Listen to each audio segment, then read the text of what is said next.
Hello beautiful souls and welcome back to my channel. My name is Trixie, I'm a mystic and oracle, and if this reading found you today, remember to take only what resonates with you.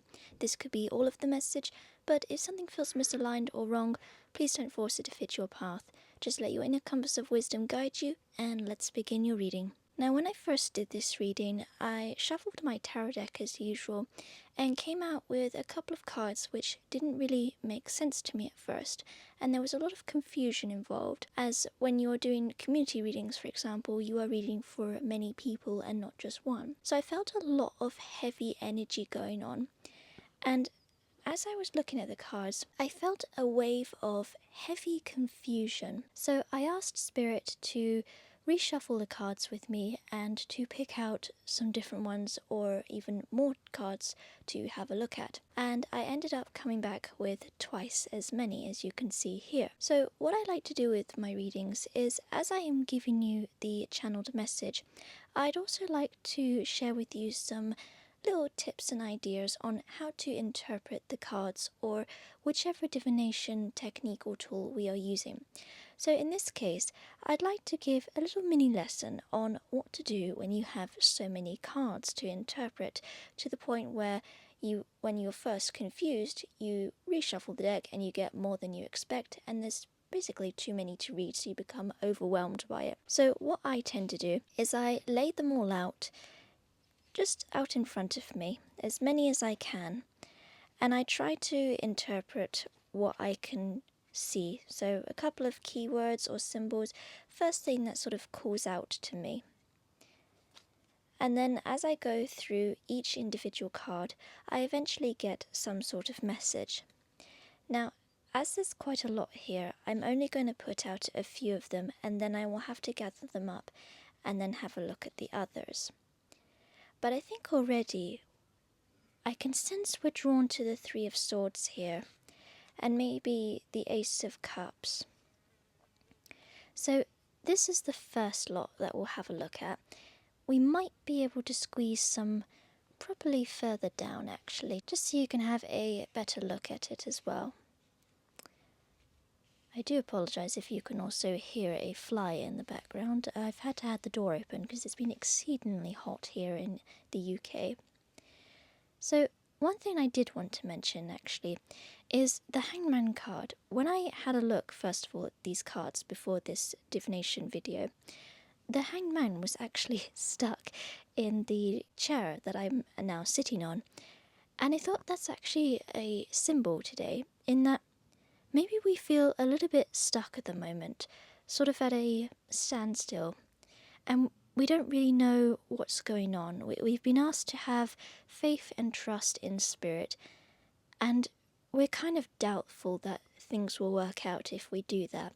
Like, what can Spirit really do for me? Because they're on a different plane of existence to us. How can they possibly know about earthly matters or help us in the physical realm when they're not even here and not even human? Well, you see, the thing is, I have learnt from Spirit that each and every one of us has what I like to call a guardian spirit. So kind of like a guardian angel, but in this case I'd like to say guardian spirit, as that encompasses all spiritual beings. So your guardian spirit can actually be an angel, but that's not the same for everyone. Some people have a specific deity, others have a entity, or some people might even have a dragon or a fairy or some kind of specific spiritual being or creature. So that's the first message that I got from this reading today, is that everybody has their guardian spirit. And I'm getting that from the Two of Cups as well, is this very deep, in-depth connection. So of course we can see a man and woman here holding two cups or a cup each, and it symbolizes connection or duality, or it could be romantic relationships, it could be a friendship, or just like relationships and friendships in general. And we've also got the Three of Cups here, which is kind of like celebration, community, friends.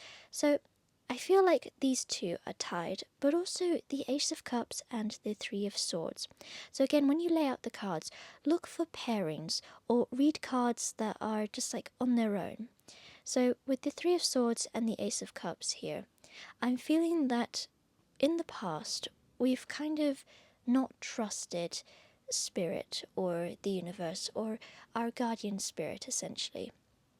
And we're kind of being told now to have faith in a spiritual being or to have faith in our spirit guides when we're not really sure how to do that, or if we do that, whether or not it will work out. I'm getting a lot of doubt and confusion here, and also pain and betrayal. Like we've been hurt by many other people before that we've trusted or that we've given our time and energy to, and we've kind of got nothing in return. We've been used, we've had our energy and time depleted, and we've kind of been feeling a bit drained. So I'm getting a lot of like energy vampire sort of vibes to it. But also I'm getting that maybe we've been kind of let down by Spirit at the moment. And Spirit is saying that one of the reasons for this is because you may have trusted the wrong spirit, because as our guardian spirit is trying to reach out to us, they get a lot of interference from other people's guardian spirits or just spiritual beings in general. There's a lot of interference going on here, and so we can end up picking up symbols or signs that may be for us, but other times not really. They could be for someone else in your family, especially if you are interpreting messages for somebody else, or you're an oracle or a seer or somebody who translates for the divine. Sometimes I pick up messages that might not be for me. And in this case, I'm definitely getting a big trust vibe. Like, Spirit or your guardian spirit is wanting you to trust them at the moment, because they will lead you on to what it is you are supposed to be doing, your purpose in life. They will help you get to where you want to be and also where you need to be. So I'm also getting here from the Seven of Pentacles. We've been through a lot of hard work, and some of us are starting to see the progress of that. But also, if you look at the way she's looking at the plants, she's looking down at it with her eyes sort of shut and not really at the world around us. So I feel like we're very deeply embedded into our mundane existence, into our work, and we're not really seeing what's happening around us. That's why I'm also getting called to the Hanged Man here. Or the Hanged Man, sorry. A bit tongue-twisty here. And even that's a symbol as well, being tongue-twisted, like a lot of confusion or not really sure what to say or do at the moment. We're kind of at a standstill or a crossroads section. You know, do I trust Spirit and believe and I'll get where I need to be, or am I still having doubts and such? And I'm definitely getting, with the Ten of Swords here, the worst of it is over. Like, you're at that crossroads section, change is coming, and I feel as well, we've got the Page of Swords here. You've kind of crafted your path here at the moment. You may have gone through a spiritual awakening at the moment, and some of you have sort of crafted your path at the moment and are at that stage where you've got a lot of skill, knowledge, experience, and given the fact that this is swords, that's definitely related to knowledge, wisdom, communication. So I feel like we've gathered a lot of knowledge here, but we're now in the Page of Swords, so we're now ready to use it. And we've got the Magician here right next to it. So I feel like we have everything we need to continue and succeed at what we're trying to do. We just have to have a little bit of faith in the universe. Take some time here with the Hangman to have a little bit of introspection. Take some time to just step away from the busy life, to sort of get away from the work here, especially with the Seven of Pentacles here. You've done a lot of work, and that's really good. You know, you've gained a lot of knowledge, and you're now at that point where you just need to sort of step away a bit, trust the universe, and have the strength to do that. Have the strength to come away from screens and comparing your life to others. Have the strength to look up from what it is that you're doing, to take a step back and to sort of slow down at the moment. If you look at the Queen of Pentacles here, she's very abundantly well off, she's relaxed, she's peaceful. We're trying to get into that energy of comfort and peace. And at the moment, I feel like maybe we're a little bit too embedded in what we're trying to do. So I think our spirit guides or our spirit team is trying to essentially say here to sort of slow down, trust them, and just to take a step back from things. So that's the first lot of cards. Next, we'll just pop out some of the others. So we have these ones here. Now, interestingly enough, the Justice card came out, and that very much called out to me because it actually flew out of the deck as I was shuffling. Then when I reshuffled the deck, as I didn't understand the reading at first, the Justice card flew out again. So I feel like the Justice card here is really calling out to us. And it's interesting that I get a lot of fairness vibes from it. Like maybe things don't seem fair at the moment. We're kind of comparing our lives to other people, wondering if we'll ever get there in the end or even in the first place. I feel like maybe some of us have been too much on social media lately, too much on our screens. Like we need to sort of come away from comparing ourselves to other people's paths and lives. That's not for us to look at, essentially. You need to step away from that, to stop comparing. And with justice as well, I'm getting a lot of balance and peace. Like, we need to return to balance. We're too much in our work, we're too much in our head. We're trying to, do something all on our own because we don't trust anybody, we don't trust Spirit will get us there. So Spirit is saying, I can help you if you let me and if you just tell me what you need and what you want me to do. Because I feel like a lot of us kind of think that our spirit guides know what we want, as if they can read our minds. But just like we can't read each other's minds here on Earth, I feel like our spirit guides can't really read our minds.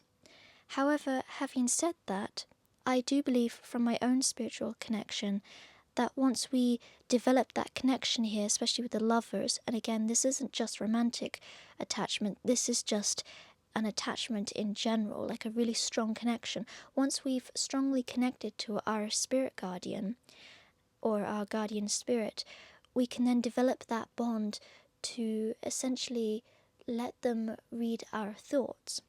And again, this is not the same as like demonic possession or anything. This is a really beautiful connection.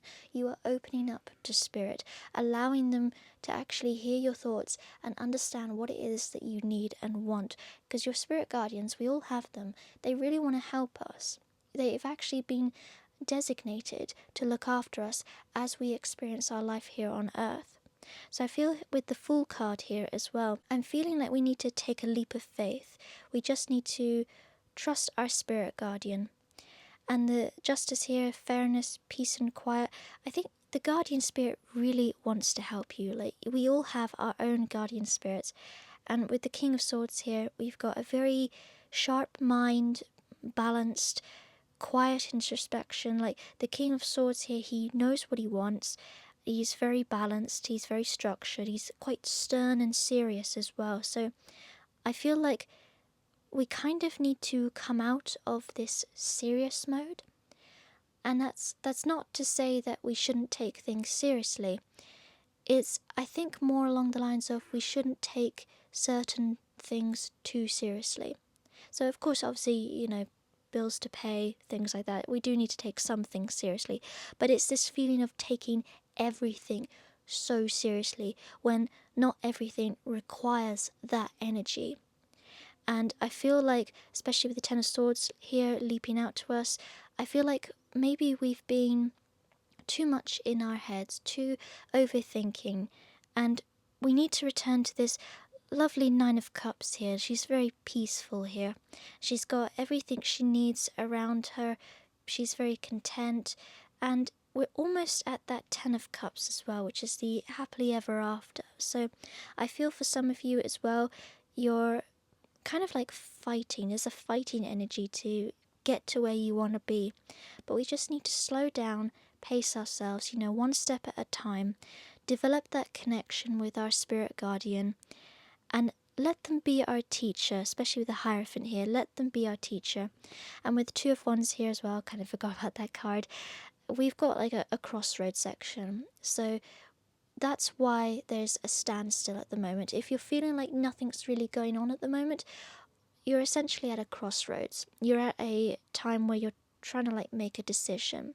And that could be something as simple as, do I trust spirit or do I not? Do I continue with what I'm doing or do I not? Do I change paths or do I not? It could be something as very simple as that. And the reason why you're at the standstill is because of that indecision. Also, in case anybody doesn't know, no decision is also a decision. You can just leave things up to spirit to sort of do for you. If it's too much of a burden, if you feel weighted down by this, it's too much pressure, just honestly ask your spirit guardian to take the load off you. And they will, because your spirit guardians literally have been designated to look after you. So I'm definitely getting a deep connection with your spirit guardian. Get to know them. If you have a pendulum, you can ask yes or no questions. You can even make one as well. I made one using a ring and some thread. I tied some thread around it and then it just swung side to side, and that answered yes or no questions. And look at how you feel as well when you're communicating with them, because our spirit guardians or our guardian spirits, they always want to make us feel calm and comforted.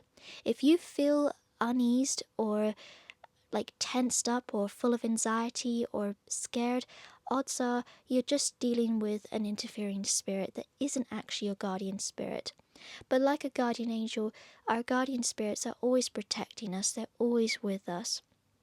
And always listen to your intuition as well. Your intuition is essentially your guardian spirit's voice. It's how they communicate with you. So, I hope this reading helps and I hope you've enjoyed it. And I hope this also kind of helps in how to deal with like very big tarot readings as well, especially when you have a lot of cards. So I really hope that it helps you in that as well. And of course, if this reading resonates with you or you feel called to hear more, don't forget to like and subscribe. So thank you very much for watching and for listening, and don't forget to look after yourselves. Blessed be.